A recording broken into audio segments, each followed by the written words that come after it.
SwayamPrabha. Digital India. Educated India.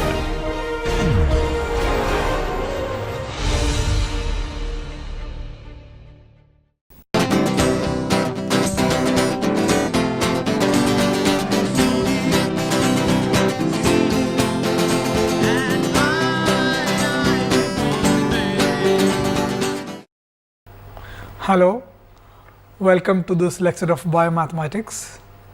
In the last lecture, we have been discussing about vectors.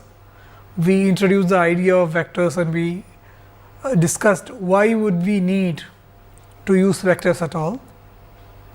And we found that, for example, if you want to calculate the force between charges on a protein or any system, any charge system, you would need vectors. To also represent like the motion, flow, all those things are very important thing in biology. For all this to mathematically represent, to convey this idea mathematically, one need to use the idea of vectors. So, in this context, we also ask this question: if you have three charges, what will be the force on one of the charges due to other charges? And as an exercise, we wanted to calculate this clearly, explicitly, so that as an example you all will know how to calculate force on a charge due to other charges. And through this we will learn many ideas of vectors. By calculating this force, we will learn many things about vectors.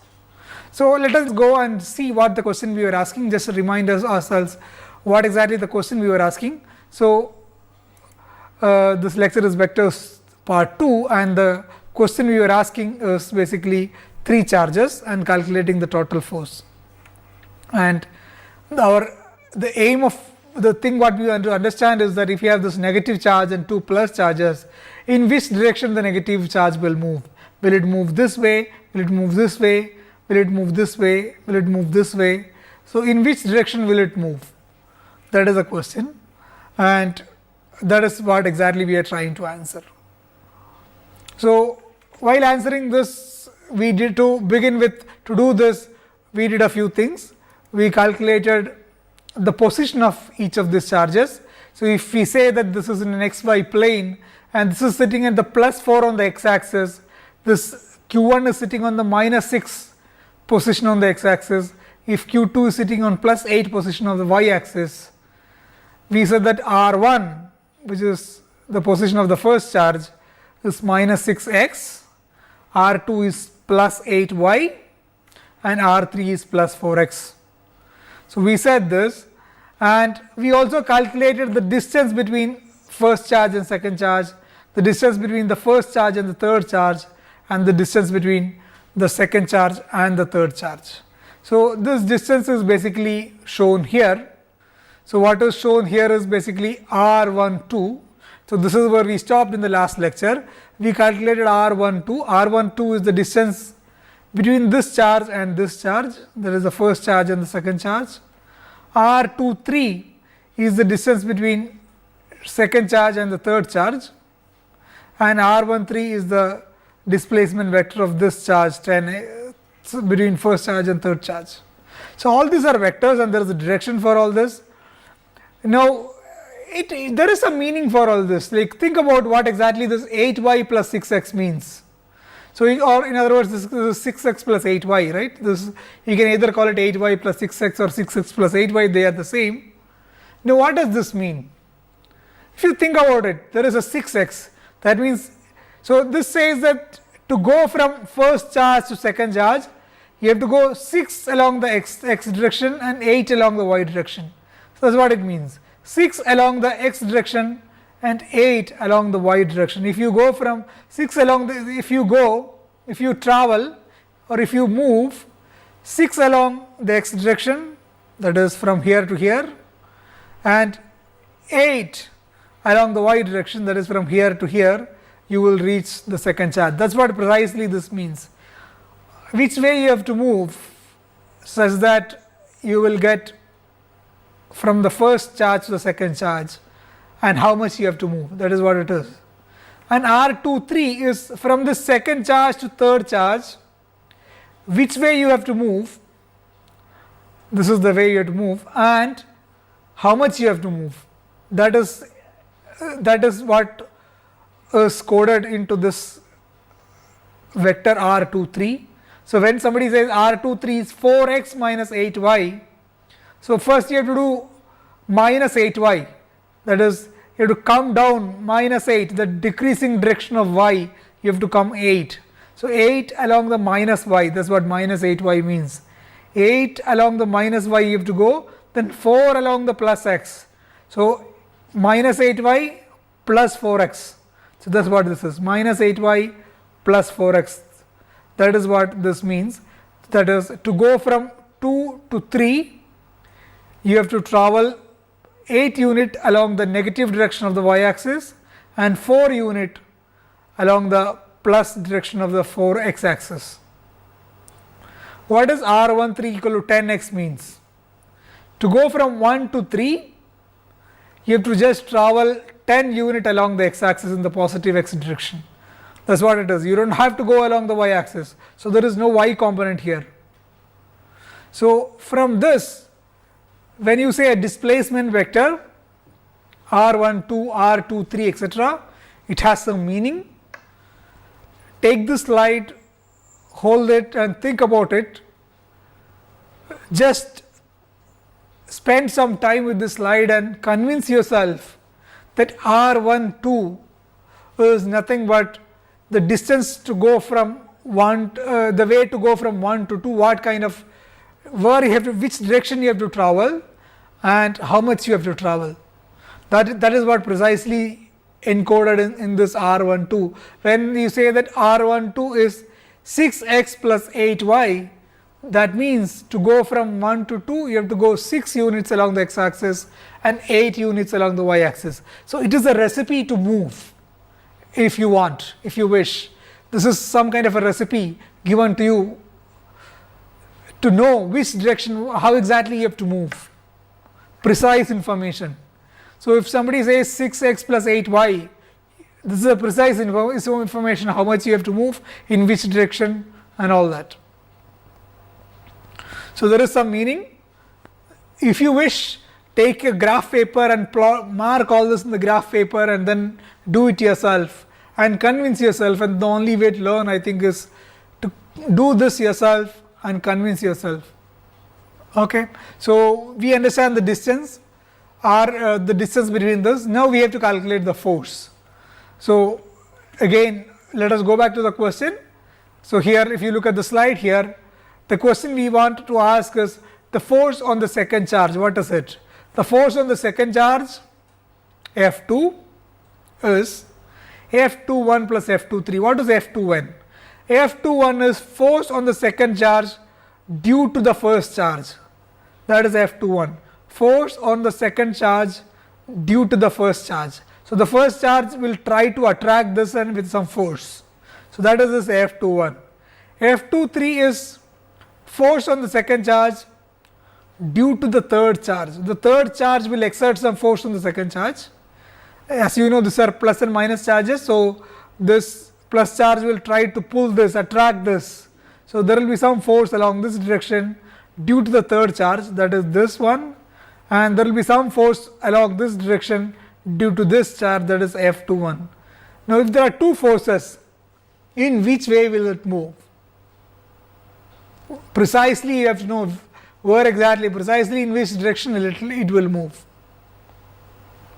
So this is what we will calculate. So now, of course, we will start calculating with F21. We will precisely calculate this number F21.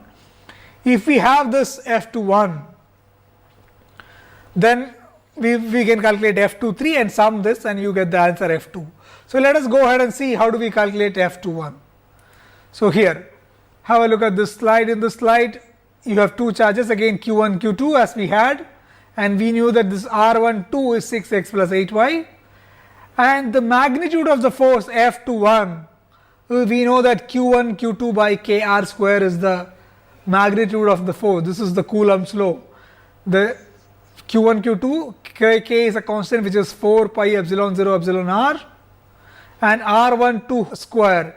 This is the distance square between these two charges. Now, how do we calculate this distance between these two charges r1? So, you can see here two lines. So, this lines represents, this lines is called magnitude. So, this two lines, if you put a vector between these two lines, that means magnitude of a vector. So, have a look at here. When you say A is a vector, and if you say this means what is the magnitude, how,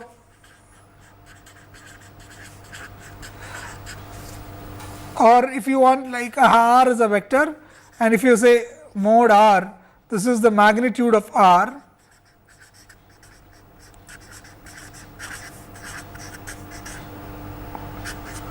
or you can also, if this is a vector, it's a distance vector what like we had. So, let us say we had a distance vector here r12, and we had this magnitude of r12. So, while we, since we are going to learn how to calculate the force, when we do this, we will go ahead and learn a few things through this. So, while we learning the calculation of the force, we will learn some concepts in vectors also, and this one of these concepts is magnitude of the vector. So, this is a displacement vector, and the magnitude of the vector actually means, so this also would mean the magnitude. So, this is another concept in the vector algebra. So, magnitude of a vector, how do we calculate this? So, while we calculate the force, we will learn how to calculate this, and which will be used to calculate the force. So, that is the strategy we are going to use. So, let us learn how to calculate this r12. So, r12, as I said, is magnitude, it is also the distance of the vector.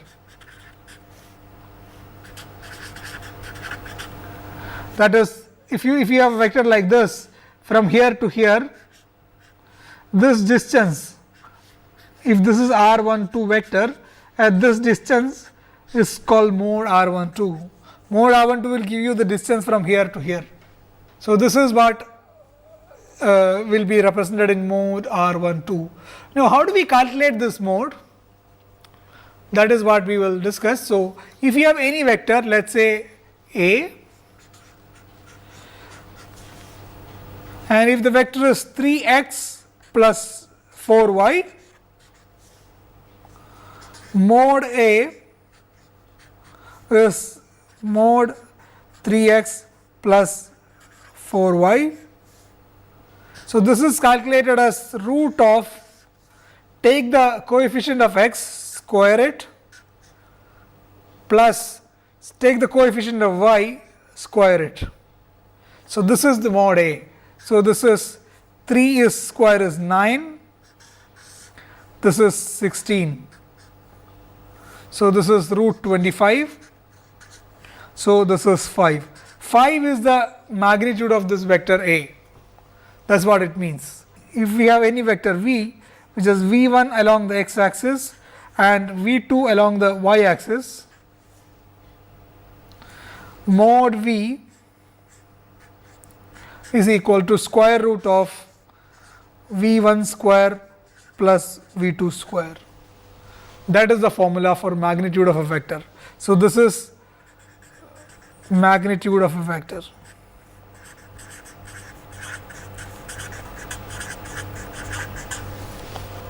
So, in the case where we are discussing, what we want to calculate is actually the magnitude of force. So, we had force is equal to Q1 Q2 by K R12, this is R12, this is R12 magnitude square. So, have a look at this slide again. So, we had R12 square here. So, when you have this R12 square, the mod R12 as we just discussed. So, R12 is nothing but 6x plus 8y. 6x plus 8y is R12. The way to calculate R12 is basically mod R12 can be calculated as we say, as we just discussed, is square root of the coefficient of x, which is 6 square, plus coefficient of y, which is 8 square. So, mod r12 is equal to root of 6 square plus 8 square, which is root of 6 square is 36, 8 square is 64. So, 36 plus 64 is 100. So, square root of 100 is 10. So, mod r12 is 10. So, mod f21 is q1 q2 by k into mod r12 square is 10 square, which is 100. So, essentially q1 q2 by 100 k is the magnitude of this vector. That is the force, the magnitude, how much force this q2 will feel is q1 q2 by 100 k. If you know the q1, if you know the q2, this is the force. So, let us just discuss what we discussed about magnitude once more. If you have any vector A in 3D, let A be a1x plus a2y plus a3z. That is, a1 is the component along the x axis, a2 is the component along the y axis, a3 is the component along the z axis.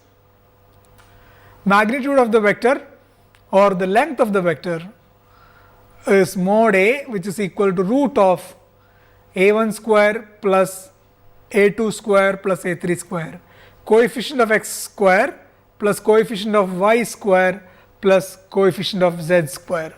So, this is the way to calculate the magnitude.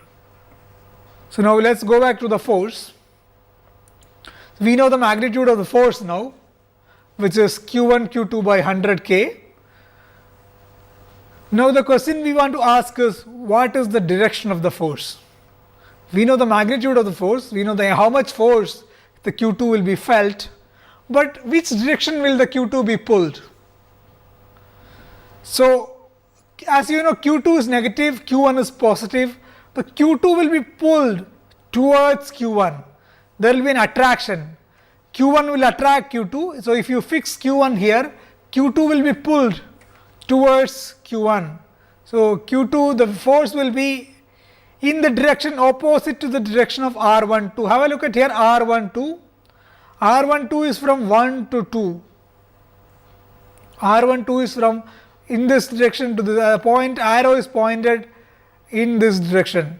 Arrow is pointed from 1 to 2. The r12 is pointing from 1 to 2. But we know that the force will be pointing from 2 to 1, because the second charge will be pulled from from here to here. So, the direction of this force will be opposite to the direction of the r12. So, q2 will be attracted towards q1, which is nothing but opposite to the direction of r12. So, we know the magnitude, now we know the direction. But how do we know the direction now in sentence? We know it will be opposite to the direction of r12. But how do we say that in mathematically? This is how we do it. So, have a look at the way we do is the following. So, we say that the direction f21 cap or hat. So, when you say hat, as we said, it's like a unit vector, and unit vector represents direction. So, the direction of f21 is minus r12. This is opposite to the direction of r12. We just saw that r12 is from here to here and f21 will be from here to here. It will be opposite, minus shows the opposite sign, represents the direction, minus is in this sign. So, in the opposite direction of r12. So, the point here to remember is hat or cap means that it is representing the direction. If you have some magnitude and a cap, it represents the direction. So, if we had x cap means the direction along the x axis, y cap meant direction along the y axis. So, z cap would mean direction along the z axis. So, r12 cap would mean direction along the r12, but with a minus sign, r12 cap with a minus sign would mean opposite to the direction of r12. But now, how do we calculate this r12 cap? what exactly this R12 cap is. We know what is x cap and y cap. How do we calculate this R12 cap? So, the way to calculate R12 cap is again definition of a unit vector. So, we will learn now how do we define a unit vector. So, the definition of a unit vector. So, let us say you have a vector A which is from here to here. Now, we want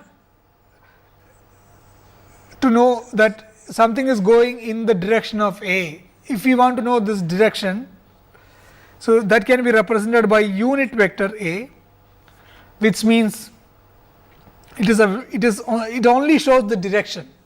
Unit vector only shows the direction. This magnitude is 1.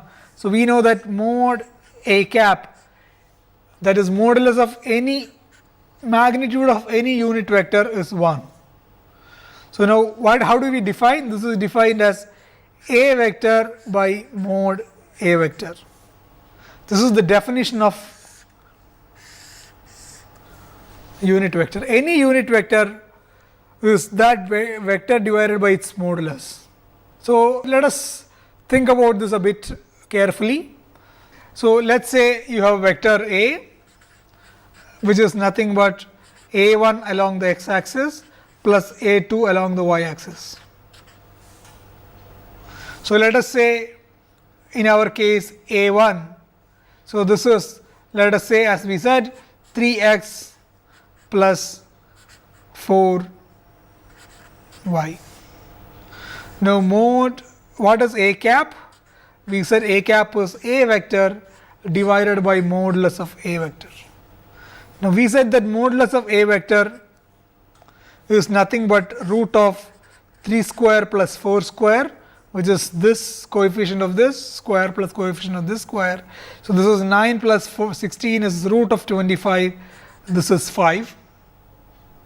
So, A cap is 3x plus 4y divided by 5.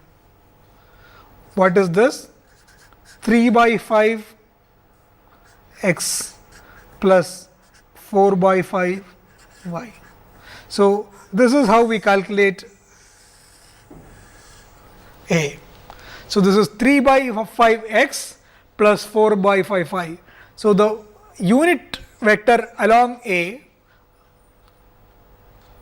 is nothing but some, you have to go, if you say, if I am pointing in this particular, if I show you in that direction, that means a little bit north, or there will be like, if you come little bit right and then straight, or north south. So, this is like when you say something x plus something y, you have to go something along the x axis and something along the y axis. So, similarly, if I say here, if you look at this 3 by 5, which is a number, this much you have to go along the x axis, and 4 by 5, which is another number, you have to go this much 4 by 5 unit along the y axis. If you go this, you will get the direction of the vector A. Now, as we said, mod of A cap has to be 1. That is the definition of A cap. Now, will this mod of this will be 1? We can have a check. We can check. So, we had A cap as 3 by 5 x plus 4 by 5 y. Mod A is mod of this, which is square root of 3 by 5 square plus 4 by 5 square. That is the mode of finding any vector, mode of anything. So, 3 by 5 square plus 4 by 5 square. What is it? So, 3 by 5 square is 9 by 25 plus 16 by 25. What is it? This is root of 25 by 25, which is 1. So, we defined mod A cap in a particular way.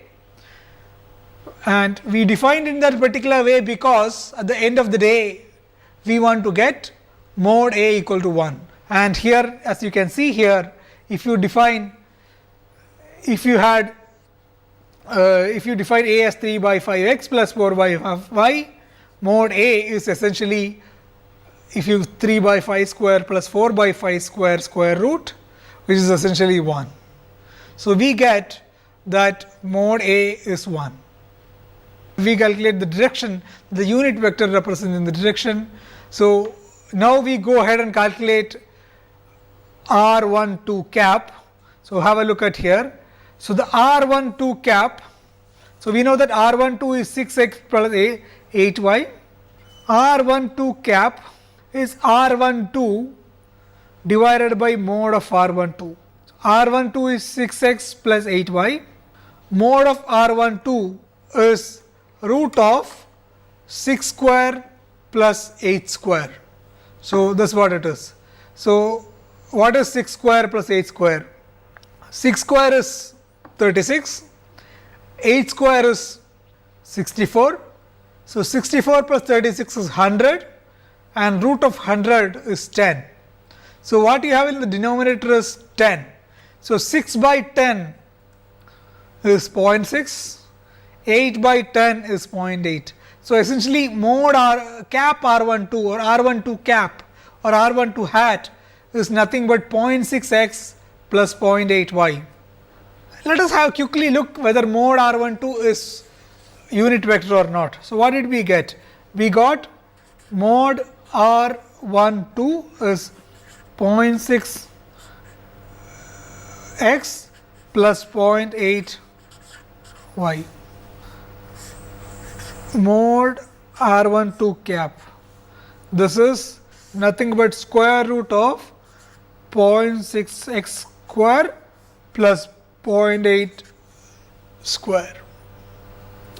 So, this is equal to square root of 0.36, 0.6 square is 0.36 plus 0.8 square is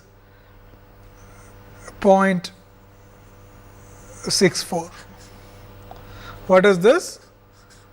0.36 plus 0.64 is 1. So, this is essentially 1. So, we got mod R12 is 1. So, again R12 is a unit vector which represents the direction. What does it mean to say? So, you can here you have it here 0.6 x plus 0.8 y, that is mod R12. So, putting all this together, what is the force? So, we know the magnitude, we know the direction. Now, we can put together magnitude and direction to get the force. So, the force F21 will be in this particular direction and the magnitude is Q1 Q2 by K R12 square and the direction will be R12 cap with a minus sign. So, this is the total vector which is Q1 Q2 by K R12 whole square, K R12 square, R12 cap with a minus sign. And R12 cap we saw that it is 0.6 x plus 0.8 y. So, if I substitute for R12 cap here, what do I get? I get F21 is equal to 0.6 into Q1 Q2 by K R12 square, which is, so we saw that R12 square is 100. So, Q1 Q2 by 100 K x minus 0.8 into Q1 Q2 by 100 K into y. So, this is what this tells us, that F21 is this. Now, what does this mean? So, F21 is, what does it mean? F21 has some x component and F21 has some y component. This means that the Q2 will feel some force of this amount. So, you substitute for Q1, substitute for Q2, let us say this is number 1, 1. So, this is 1 and let us say K is some number. So, essentially you will get a number here which is a negative number after all. So, that much minus x direction you have to come. You have to, some force will be felt along this direction and some force will be felt along this direction, which is along the minus y direction. So, this much force will be felt along the minus y direction and some force will be felt along the minus x direction. So, minus x direction some force, minus y direction some force. So, that is the total force that will be felt on this charge 2 due to charge 1. Charge 1 some direction, so it will pull a bit down, it will also pull a bit sidewise. It will get pulled a bit downwards, it will get pulled a bit sideways. So, it will come here a bit, go here a bit. Where exactly this will go, that we will calculate later, but how much force is being felt is what we have calculated. The amount of force is this much and the direction of the force is this much. So, we know now how much is the force being felt on the second charge due to the first charge. Similarly, we can go ahead and calculate other forces also, that is force on the second charge due to the third charge can be calculated. So, that is what our aim is. We want to calculate now force on the third charge due to the force on the second charge due to the third charge. So, let us go ahead and calculate this force on the third charge due to the second charge. So, let us have a look at this. So, here we know that R23, so we have charge 2, charge 3 and we know that R23 is 4x minus 8y, that is to go from 2 to 3 you have to come along the x axis 4 and minus y 8 unit along minus y, 4 unit along x, 8 unit along minus y you to reach here. Now, what is the force? We know that the magnitude of the force is q1 q2 by k r23 whole square. This is the magnitude of the force. What is the direction of the force? We know that since if you fix this charge here, this charge will be attracted towards this charge. Q2 will be attracted towards Q3. So, the direction will be this direction and which is the same direction as that of R23. So, R23 is along this direction and F23 also will be along the same direction. So, F23 will be in the direction of R23. So, we said that in a minute ago we discussed that to show the direction of anything we have to use unit vector. So, we use unit vector R23 to show the direction along R23. So, how do we define unit vector R23? So, let us look at this next slide. So, R23 is this and unit vector R23 as we have been defining R23 vector divided by mod R23. What is R23 vector? R23 vector is 4x minus 8y. So, which is and mod R23 is root of 4 square plus 8 square, 4 square and plus 8 square. So, this is the mod of R23 because even if you call it a minus 8 square is like plus 8 square only. So, this is basically 4 square is 16, a square is 64, 64 plus 16 is 80. So, the denominator is square root of 80. So, R23 if you look here, so we had R23 as 4x minus 8y and mod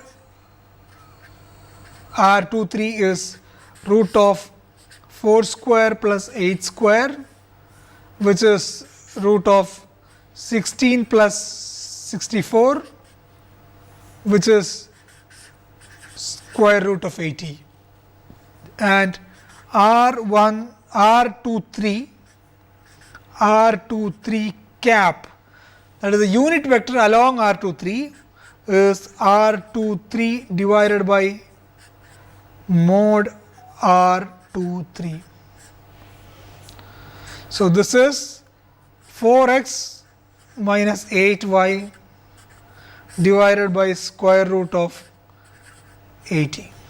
So, this will be this R23 cap. So, have a look at here. So, essentially F23 is some magnitude into 4 by root 80 x. This is the unit vector along the x, R23 unit vector if you substitute, and this is just like we did the case of F123, we substitute here and we get q1 q2 by 80 k into 8 by root 80 y. So, this is an x, some component along the x direction and some component along the minus y direction. So, there will be some force along the x direction in this direction, there will be some force downwards along y. So, that is what this means. Essentially this means that there will be some, all these are numbers, so all this is a big number.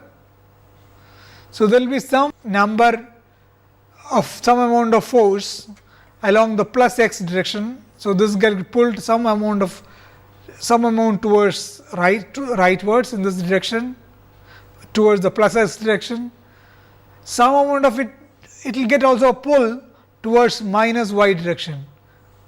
So, it will get pulled this way and this way. So, how much where it will move, that we will see later, but the amount of force F23 is this. So, F23 is now calculated. So, we calculated F12, F23. So, if we know that F21 and F23, what we need is the total force, and as we have been saying, the total force F2 is F21 plus F23. So, what is F21? F21 is minus 6 q1 q2 by 100 x plus 0.8 q1 q2 by 100 k y, that is F21. F23 is q1 q2 by 80 k 4 root 80 x minus q1 q2 8 root 80 y. So, this is the F23. Now, the total force is the sum of these two forces. So, how do we get the sum of these two forces? So, let us just do this, calculating the sum of these two forces a little more carefully. So, what did we find is that F21 is equal to, we got that minus 0.6 q1 q2 divided by 100 k x cap minus 0.8, so minus 0.8 q1 q2 by 100 k y cap. Similarly, F23 is q1 q2 by 80 k into square root of 4 root 80 along x axis minus q1 q2 by 80 k 8 by root 80 along minus y axis.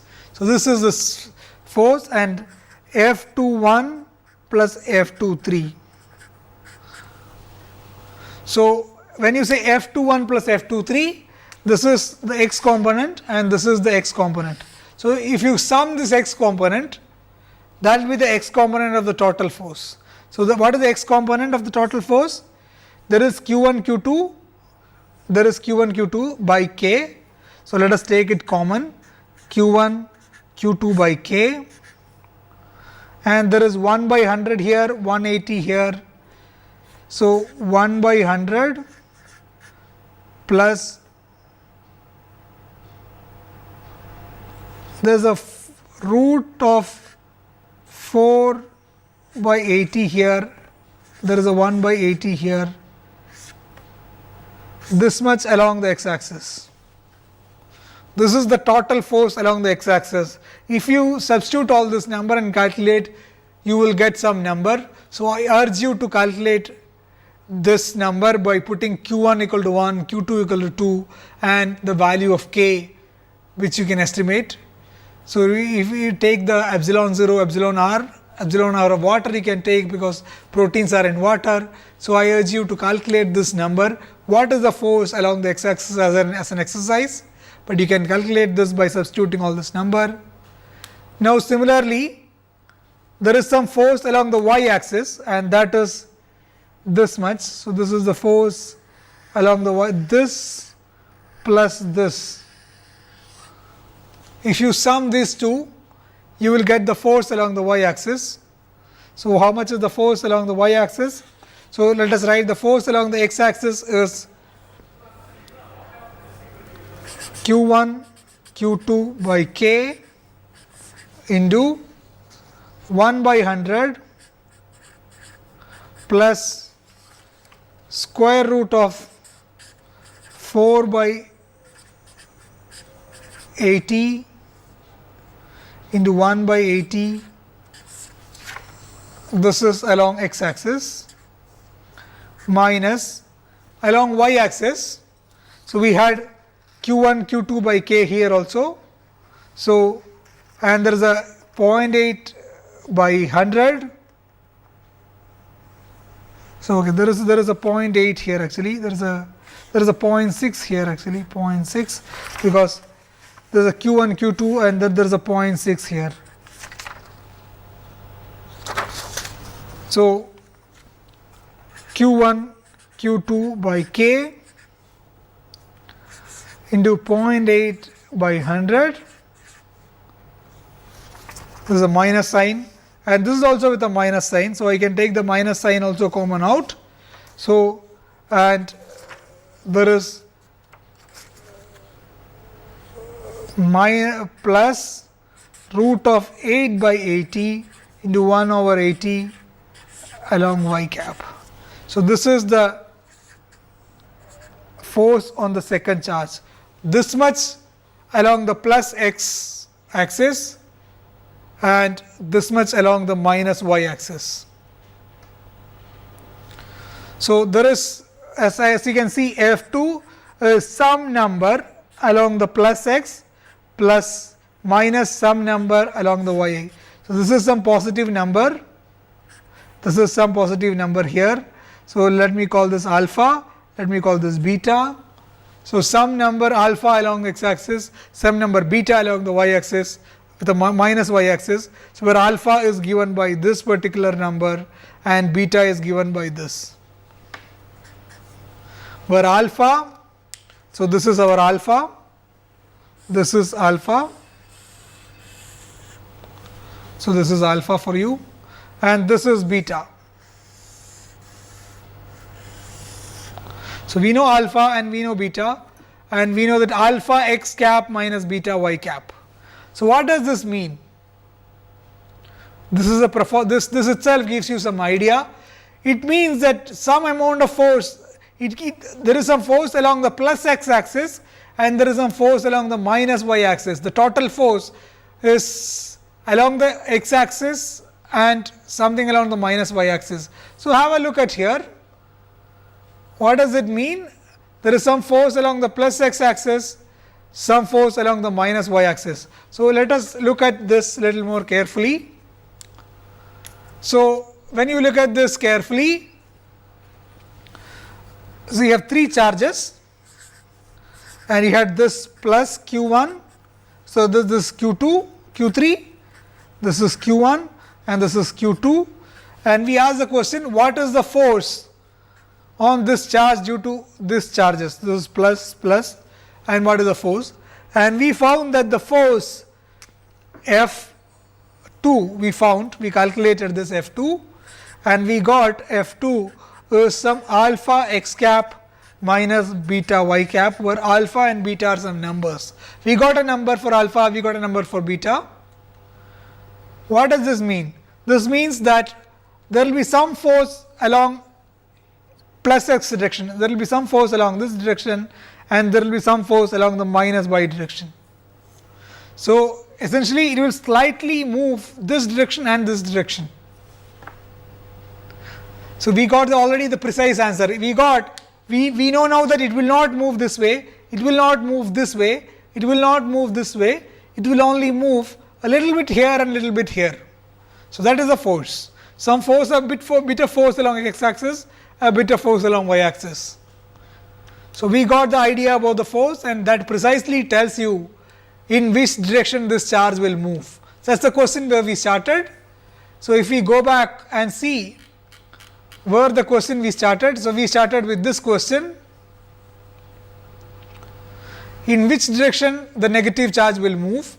So, now we know the answer. It will move a little along the y x axis and a bit towards downwards y axis. So, it will move slightly towards this plus charge, essentially this plus q here, this charge. That is what essentially it will move a bit. How much it will move, that we will calculate later, but the aim of this exercise was to calculate the force on this due to other charges. What is the resultant force? What is the total force? Whether it is the total force is in this direction or in this direction or in this direction. So, we saw that it is none of this, it is along this direction, the total force is along this direction. So, that is what it means. So, essentially we have now discussed we have now understood how to calculate the force. So, let us summarize whatever we learned today. While we calculating, we learn many things. So, let us have a quick summary of what we learned. So, let us summarize what we learned today in the last many minutes. We basically learned how to calculate the force, and while learning that, we learned to calculate the magnitude of a vector, we learned to calculate the unit vector, we learned that unit vector means direction. So, 3 ideas from vector algebra we learned, and we learned how to calculate the force. So, essentially the summary is this: we learned finding out the resultant force, we learned what is a unit vector, we learned the magnitude of a vector, we learned the unit vector represents the direction of a vector. So, knowing all this, we are equipped now to calculate if you have, for example, many charges or many forces acting. We know what is the resultant force. We know how to calculate if you have a particular vector in a particular direction, what is the unit vector, how to calculate that we know. So, we will make use of all this when we go along. The many phenomena, as we said, like diffusion, etc. To understand all this in a proper manner, we have to get some sense of direction, and we have to know precisely how to calculate this direction of a vector. So, this is the first step, and what one should do is one should sit for a long time and do all this calculation carefully, spend long time with pen and paper doing all these calculations carefully many times, so that it will be very clear in your mind.